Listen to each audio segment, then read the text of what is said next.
నీ సేవలో ఎదురైనా ఎన్నో సమస్యలలో నా బలమును చూచుకొని నిరాశ చెందితిని.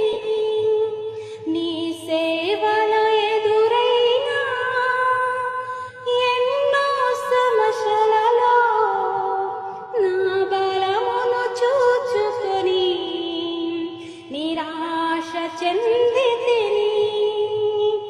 భారమైన ఈ సేవను ఇక చేయలేనని అనుకొనగా, భారమైన ఈ సేవను ఇక చేయలేనని అనుకొనగా, ప్రధానగా